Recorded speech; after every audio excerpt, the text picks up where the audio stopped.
కాబట్టి ఇలాంటి ప్లాట్ఫామ్ను కరెక్ట్గా యూటిలైజ్ చేసుకొని కంపెనీ గొప్పగా ఉంది కాబట్టి మనం చక్కగా ఉపయోగించుకొని ఎవడు ఆస్తి సంపాదించినా లాస్ట్కి ఏం చేస్తాం?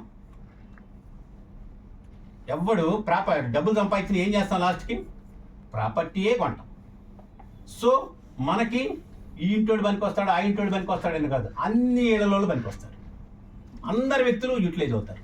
కాకపోతే వాడి కెపాసిటీకి తగ్గట్టుగా వాడి కెపాసిటీ ఏంటనేది తెలుసుకుంటా మనం అబ్జర్వ్ చేసుకొని వాడి దగ్గరికి వెళ్ళి క్వశ్చన్ చేసుకొని ఆన్సర్ తీసుకొని ఫలితం తీసుకోవాలి. ఈ విధమైనటువంటి ఫలితాన్ని తీసుకునే సక్సెస్ఫుల్ పర్సన్ ఎవరైతే ఉంటారో వాళ్ళ జీవన ప్రమాణం అత్యున్నతమైన స్థానానికి వెళ్ళిపోయింది. ఈ పూట గడిచిందిలే, ఇక్కడ ఎక్కడో ఫుడ్ తిన్నాంలే, నోరు చూసుకున్నాంలే, అయిపోయింది అనే భావన వద్దు. ఇక్కడ మనం ఇంకో 10 మందికి పెట్టాలని కోరుకోండి.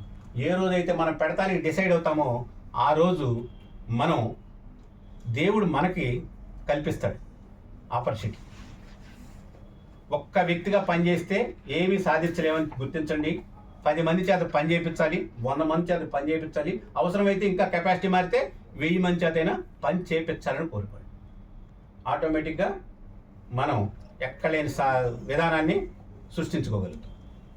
ఇందాక సార్ వాళ్ళు లేట్గా వచ్చారు కదా, 20-80 ఫార్ములా. మనం అసలు ఏ స్టేజ్లో ఉన్నాం? 20 మందిలో ఉన్నామా, 80 మందిలో ఉన్నాం?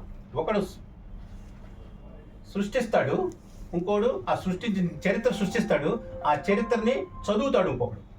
మనం చదివే వాళ్ళలో ఉన్నామా, సృష్టించిన వాళ్ళు ఉన్నామా?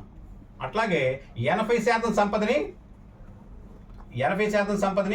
20 మంది పంచుకుంటున్నారు, 20% సంపదని 80 మంది పంచుకుంటున్నారు. 80% సంపదని 20 మంది పంచుకుంటే 20% సంపదని 80 మంది పంచుకుంటున్నారు. అంటే ఎంత డిఫరెన్స్ ఉందో చూడండి. పావలా 4 రూపాయలు, 4 రూపాయలు ఎక్కడ, 25 పైసలు ఎక్కడ? 25 పైసలతో తీసుకుంటే అది ఖర్చుకే సరిపోయింది. అదే 4 రూపాయలు తీసుకుంటే, ఇవాళ మన ఫీల్డ్ ఎలాంటిదంటే ఒక అత్యున్నతమైన స్థానంలో ఉన్న వాళ్ళకన్నా కూడాను వాళ్ళతో పోటీ పడి సంపాదించుకోవచ్చు. అందుకే మీరు ఒక కన్స్ట్రక్షన్ చేసే బేల్దారి మేస్త్రికి వాడికి 4-5 ఇళ్ళు ఉంటాయి. ఎట్టుంటారా అంటే ఏం లేదు, వాడు వెళ్ళి ఒక కాలనీలోకి వెళ్ళి ఒక్కడిని ఇల్లు కడతాను సార్ అంట రిక్వెస్ట్ చేస్తాడు. వాడు ఆటోమేటిక్గా కడతాడు.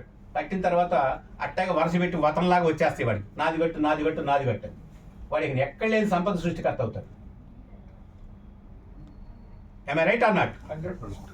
ఇక్కడ మనం తెలుసుకోవాల్సింది ఏంటంటే ఒక సామాన్యమైనటువంటి పొట్ట చేత పట్టుకొచ్చినోడు కూడా అత్యున్నతమైనటువంటి స్థానానికి వెళ్ళొచ్చు అనడానికి అవకాశం ఉంది. కాబట్టి ఈ ఫీల్డ్ అలాంటిది కాబట్టి దీన్ని 100కు 100% ఉపయోగించుకుంటాం.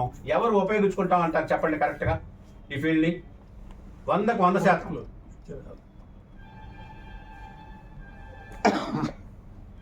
ఓకే.